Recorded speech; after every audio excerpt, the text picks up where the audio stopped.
जय हिंद साथियों, मैं सौरभ आपका विशाल जी एस सेंटर में स्वागत करता हूँ। जैसा कि आपको पता है कि हमारी यूपीपी, सीआरपीएफ, एसएससी की परीक्षाएं आने वाली हैं, तो उसी के नजरिए से जो हमारा पहला चैप्टर होता है संख्या पद्धति, उसको हम आज शुरुआत करेंगे। संख्या पद्धति अर्थात संख्याओं की जिसके अंतर्गत रीति या रिवाजों के बारे में हमको जानकारी मिलती है, उसे हम क्या कहते हैं? संख्या पद्धति कहते हैं। अगर इसके पहले रीति या रिवाज की बात करें हम लोग, तो होता है प्राकृतिक संख्याएं, नेचुरल नंबर। प्राकृतिक संख्याएं क्या होती हैं? प्राकृतिक संख्याएं वह संख्याएं होती हैं जो प्रकृति से उपहार स्वरूप में मिलती है, जिनका अपने हम दैनिक जीवन में प्रयोग करते हैं, वह संख्याएं हमारी प्राकृतिक संख्याएं कहलाती हैं। जैसे कि आप रोज मम्मी आपकी कभी इतना ये बोली कि 0 किलो आटा लेके आओ, नहीं बोली ना, 0 में प्राकृतिक संख्या नहीं हो सकती। क्या आपकी मम्मी ने कहा है कि जाओ बेटा -4 किलो शक्कर तो ला के लाओ, लाया क्या? नहीं लाया ना, तो वो क्या प्राकृतिक नहीं है। लेकिन आप बेहिचक लाए हो 1 किलो शक्कर, लाया कि नहीं लाया? 2 किलो भी लाया हो, 3 भी लाया हो, ऐसे आप अनंत तक खरीद सकते हो।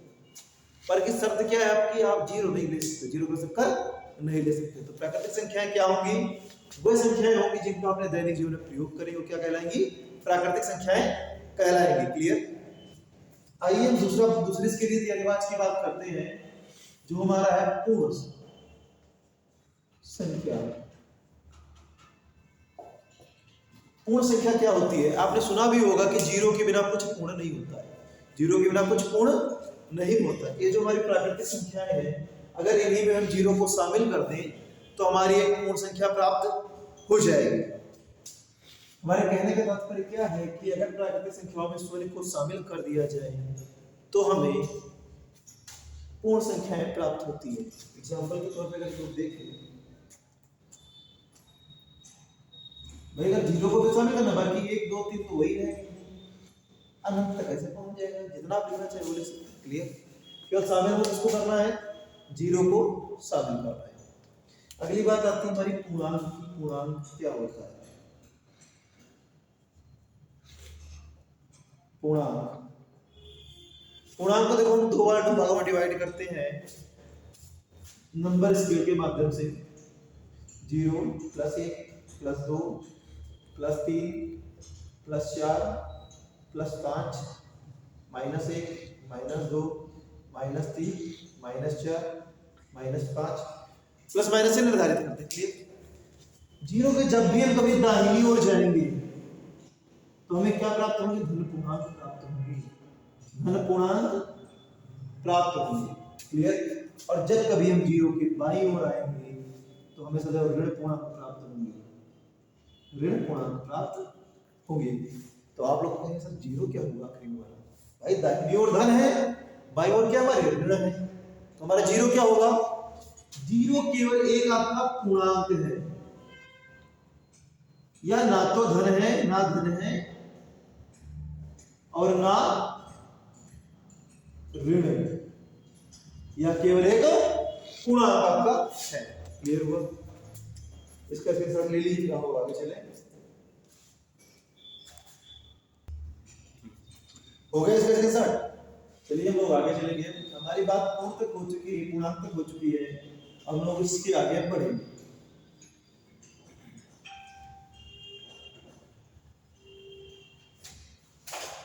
अगली जो इसकी बात रीति की आती है वो हमारा होता है सम संख्या।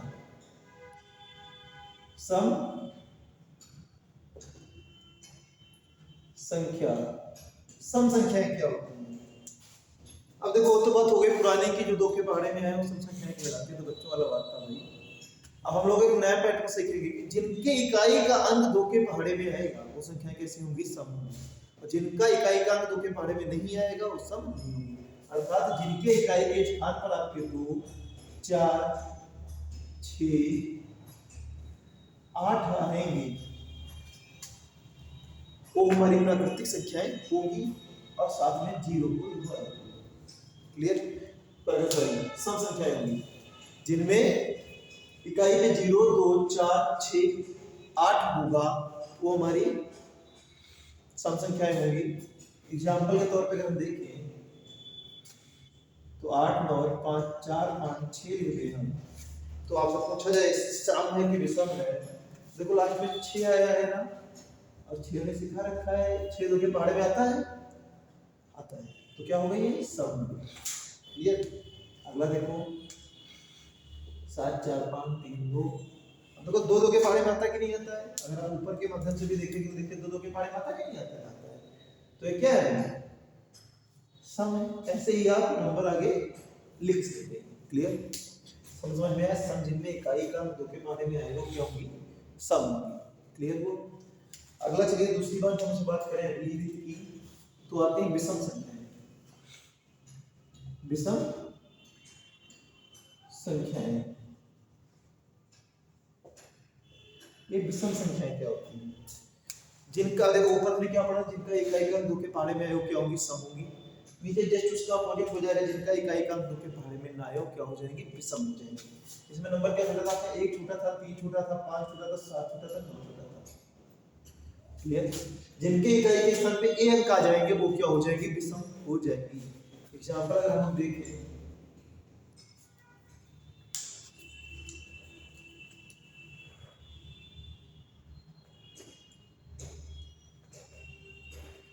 नौ 5 6 3 7 8 5 4 9, इसमें अगर हम लोग देखें, देखो यहाँ पे 3 आया है, 3 कभी दो के बारे में आता नहीं आता है, विषम है। और यहाँ से भी देखो जब क्लिक हुआ दिया है विषम हो जाएगी। इसमें भी 7 आया है, 7 भी दो के बारे में नहीं आता, संख्या विषम है। 9 है, 9 भी दो के बारे में नहीं आता, संख्या कैसी है विषम है। ऐसे आप सकते हैं आगे की इनकी लिख सकते हैं। क्लियर हुआ, सम विषम क्लियर हो गया। इसके बाद अपना आता है अगला मैटर भाज्य अभाज्य का। भाज्य संख्या, भाज्य संख्याएं क्या होती है, ठीक है। तो भाज्य संख्याओं की अगर हम बात करें तो भाज्य संख्याएं वे संख्याएं होती है जो दो से अधिक गुणनखंड प्रदान करती हैं। वो हमारी क्या कहना है कि भाज्य संख्याएं होंगी, जिनके दो से अधिक गुणनखंड होंगे वो कैसी होंगी भाज्य संख्याएं होंगी। क्लियर। देखो कैसे लेंगे इसको, मान लो मैंने 4 को ले लिया, तो 4 4 के पहाड़े में आएगा, 1 के पहाड़े में आएगा, तो 2 गुणनखंड हो गए ना। पर 4 2 के पहाड़े में भी आता है, 2 से अधिक गुणनखंड हो गए कि नहीं हो गए, हो गए। तो ये कैसा है भाज्य संख्या है। अगर हम बात 6 की करें तो 6 6 के पहाड़े में आएगा, 1 के पहाड़े में आएगा, 2 के पहाड़े में भी आएगा, 3 के पहाड़े में आएगा, 2 से अधिक गुणनखंड हो गए मतलब ये भाज्य है। अगर हम बात 8 की करें तो 8 के पहाड़े में आएगा, 1 में आएगा, 2 में आएगा और 4 में आएगा। ऐसे आप आगे अपने एग्जांपल लिख सकते हैं इसमें, ठीक। अगर अगली बात करें हम अभाज्य संख्याओं की,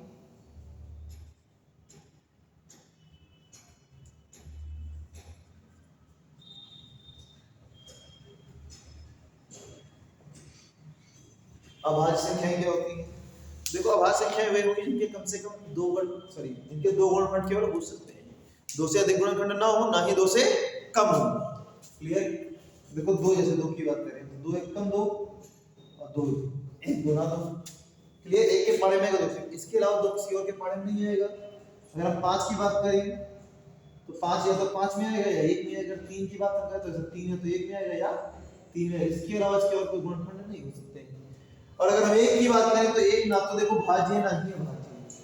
भाज्य के हमारे शर्त क्या है, 2 से अधिक गुणनखंड होने चाहिए। 1 के 2 से अधिक हो रहे हैं, नहीं हो रहे हैं ना।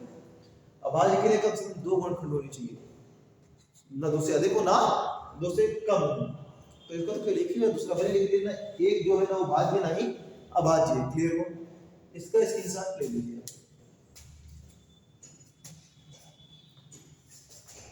अगला हमारा एक पॉइंट इसका बचा हुआ है सेवरी का, वो देखते हैं लोग हैं, उसके बाद सीधा हम लोग चलेंगे क्वेश्चन।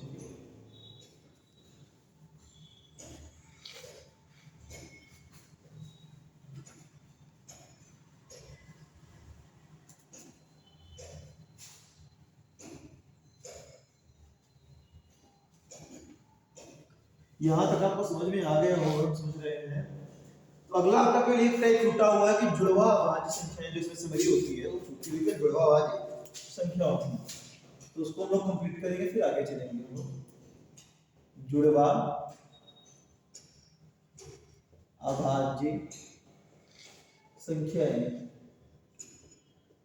जुड़वा अभाज्य संख्याएं क्या होती है। पता है आपको? तो जुड़वा बच्चों को देखा होगा, बहुत माइनर डिफरेंस होते हैं उनमें, ठीक है। ऐसे ही वे अभाज्य संख्याएं जिनके बीच का अंतर 2 होता है, वो क्या कहलाएंगी? जुड़वा अभाज्य संख्याएं कहलाएंगी। परिभाषा क्या होगी इसकी? वे संख्याएं जिनके बीच का अंतर 2 होता है, जुड़वा अभाज्य संख्याएं कहलाती है। क्या होगी परिभाषा? वे अभाज्य संख्याएं जिनके बीच का अंतर 2 होता है, जुड़वा अभाज्य संख्याएं कहलाती हैं। जैसे कि हम बात करें 11 और 13 की, देखो दोनों अभाज्य हैं, न 11 किस करता है न 13 किस करता है, और बीच का अंतर कितना है इनके दोनों के? 2। हम बात करें 17 और 19 की, अंतर कितना है? 2 और दोनों अभाज्य हैं। हम बात करें 5 और 7 की, अंतर कितना है? 2 का है और दोनों अभाज्य। इस तरीके से आप आगे की गिनतियां भी लिख सकते हैं, ठीक है। इसको भी नोट कर लीजिए, फिर हम प्रश्नावली की ओर चलते हैं। हो गया?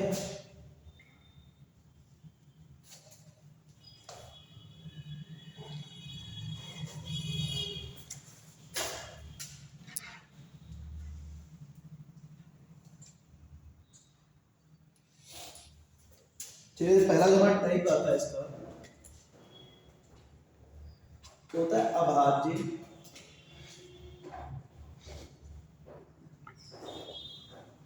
संख्याओं की संख्या ज्ञात करना। अभाज्य संख्याओं की संख्या ज्ञात करना, ठीक है। कि हम अभाज्य संख्याओं की जो संख्या होती है, नंबर्स होते हैं, उनको कैसे निकालेंगे? 10 से 20 के बीच कितनी अभाज्य पाई जाएंगी, 20 से 30 में कितनी अभाज्य पाई जाएंगी। इसके लिए हम एक आपको सीरीज देते हैं, उसी को आप पैटर्न को फॉलो करिएगा।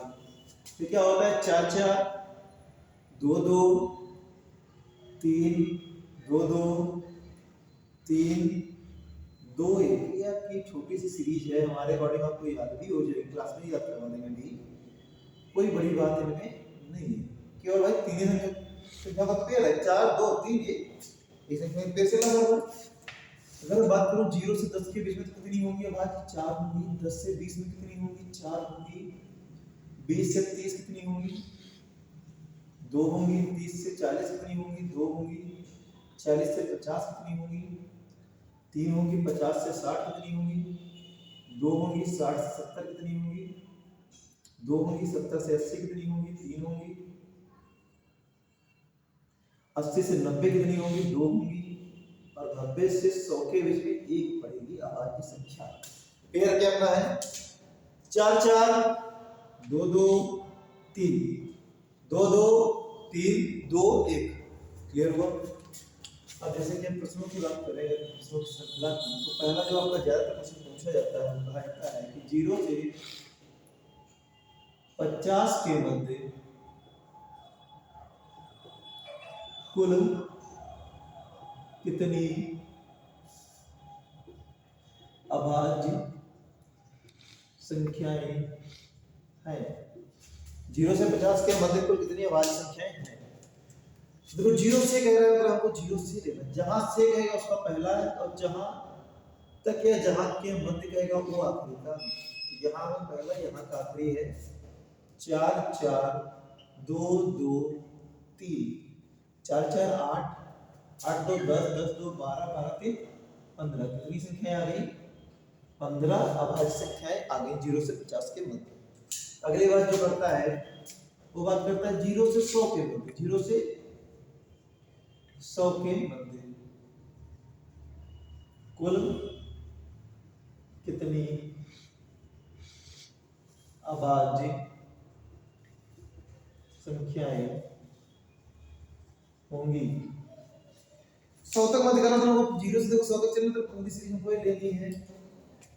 वही लेने 4 4 2 2 3 2 2 3 2 1 4 4 8 8 2 10 10 2 12 12 15 2 1 3 3 3 6 6 4 10 15 10 25 हो गई हमारी कुल अभाज्य संख्या।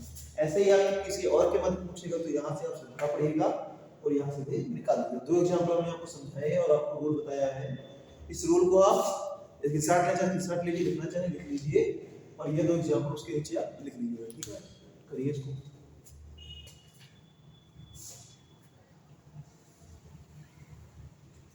वो स्क्रीनशॉट चलिए आगे चलते हैं लोग हैं। अगला जो आएगा हमारा वो आएगा अभाज्य संख्याओं के योग पे आधारित प्रश्न। अभाज्य संख्याओं के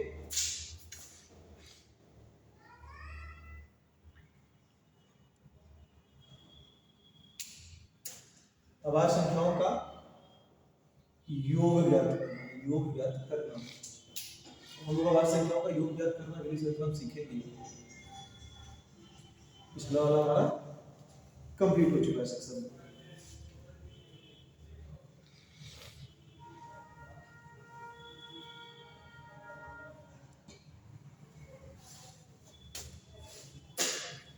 आ जाइए। इसमें देखो आपको कुछ नहीं करना है, बस एक चीज आपकी है जो आपको याद रखनी है, छेका पहाड़ा। छेका पहाड़ा आपको अगर बिंदास याद है तो मैं गारंटी लेता हूँ आप सारी अभाज्य संख्याएं निकाल दोगे। पहले आपको मैं एक दो क्वेश्चन करवाऊंगा इस पे आधारित, फिर आपको सारी अभाज्य संख्याएं निकाल के दिखाऊंगा विद इन प्रूफ। क्लियर? आ जाइए। जैसे मैं कह दूं आपसे 24 से 58 के मध्य समस्त अभाज्य संख्याओं का योग ज्ञात करें। समस्त अभाज्य संख्याओं का योग ज्ञात करें। तो आपको छेका देखो, मैंने कहा छेके पहाड़े रिलेट करवाएंगे तो छेका ही क्यों लिया जाता है, एक भी सवाल नहीं करना है। छेका इसलिए लिया जाता है क्योंकि छेके पहले भी एक अभाज्य आती है, छेके बाद भी एक अभाज्य आती है। छेके पहले 5 जो है वो एक अभाज्य संख्या है और छेके बाद जो 7 है वो एक अभाज्य संख्या है। इसीलिए इसके पेड़ में जो चलते हैं पद वो अभाज्य संख्याओं के ही चलते हैं। भी आपको सिखाएं कैसे निकाला जाता है। और छेका पहाड़ा ऐसा हो गया तो 24 आ जाए या 24 से करीब 6 चौके 24 ही आ गया। अब चलना तुमको 24 से है, अब वहां तक जाना छेका पहाड़ा पड़ते जहां 58 तक पहुंच जाओ।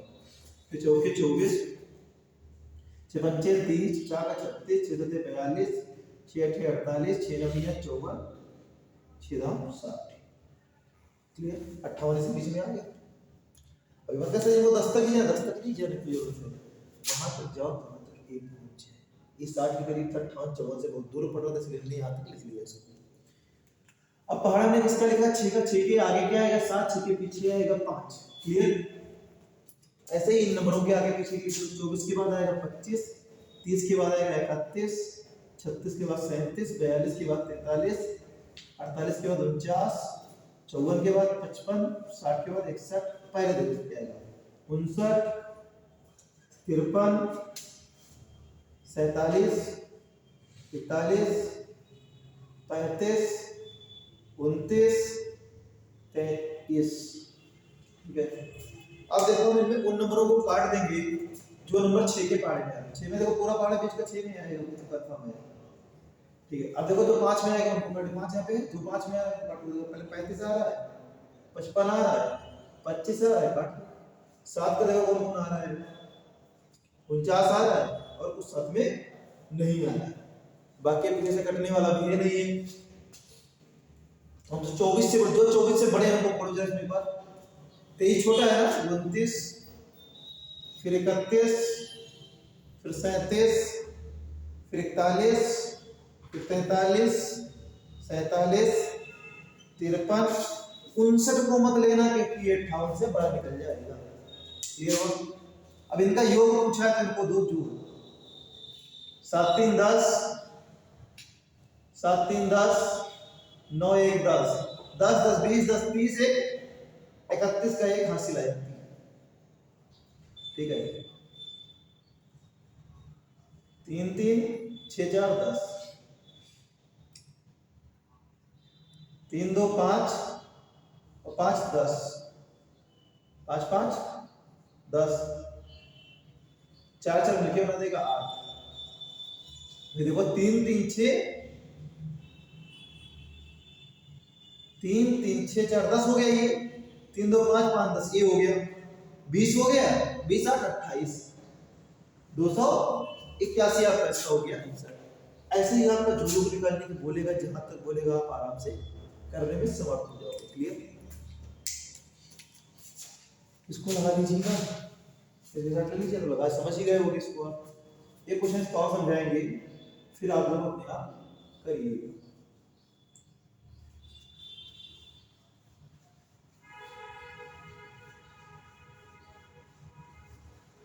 आ जाओ फिर देखते हैं उस क्वेश्चन को भी। आप देखो थोड़ा पीछे से आगे तक लीजिए इसको आराम से। हम ले रहे हैं 34 से 72 के नंबर, 34 से 72 के नंबर। पहाड़ा को 6 को पढ़ना, 6 के आगे आएगा 7, पीछे आएगा 5। ऐसा पहाड़ा पढ़ोगे 34 के करीब पहुंच जाओ। 6 4 36 होगा, 34 के करीब। 6 5 30 ज्यादा डाउट मिल जाएगा भाई। तो 6 4 36, 6 7 42, 6 8 48, 6 9 54, 6 9 60, 66, 72। अब 72 तक ही बोला क्वेश्चन, 72 होता है। अब इसके एक आगे का लिखो, 37, 43, 49, 55, 61, 67, 73, पीछे लिखो 71,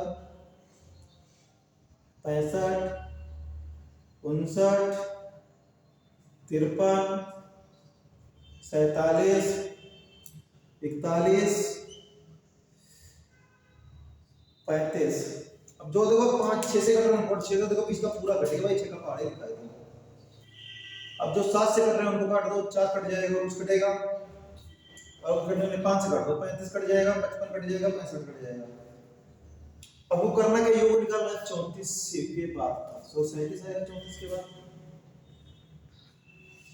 फिर 41 आएगा, फिर 43 आएगा, फिर 47 आएगा, फिर 53 आएगा, फिर 59 आएगा, फिर 61 आएगा, फिर 67 आएगा, फिर 71 आएगा।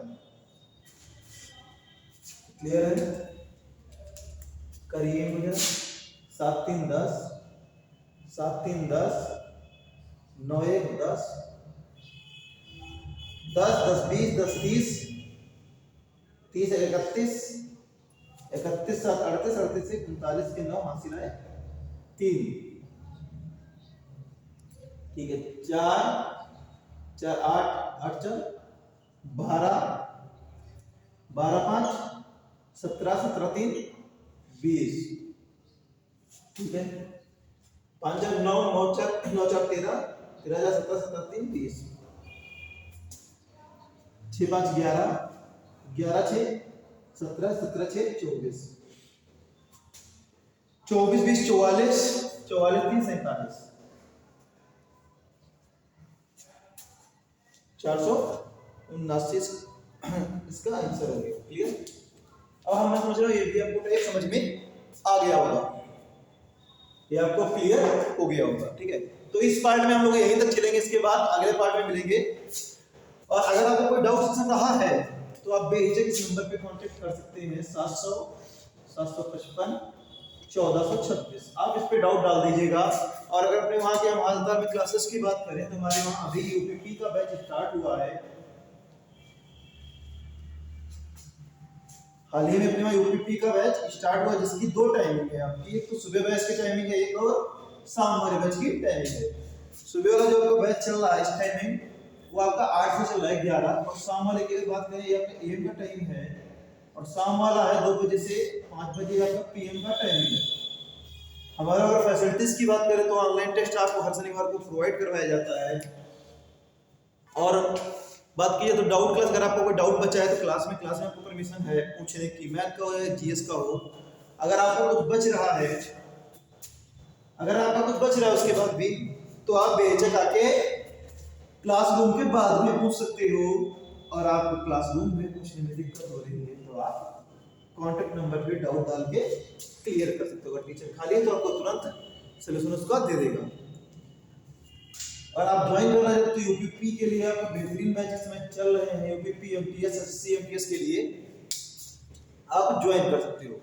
इसी नंबर पे आप संपर्क कर लीजिएगा। कोचिंग का नाम आपको पता ही होगा, विशाल जीएस प्लस मैथ सेंटर है। और में जो पंजाबी कॉलोनी गेट है उसके जस्ट थोड़ा आगे आएंगे, आपको बड़ा बोर्ड लगा दिख जाएगा विशाल जीएस प्लस मैथ सेंटर का, वही पे अपना कोचिंग सेंटर है।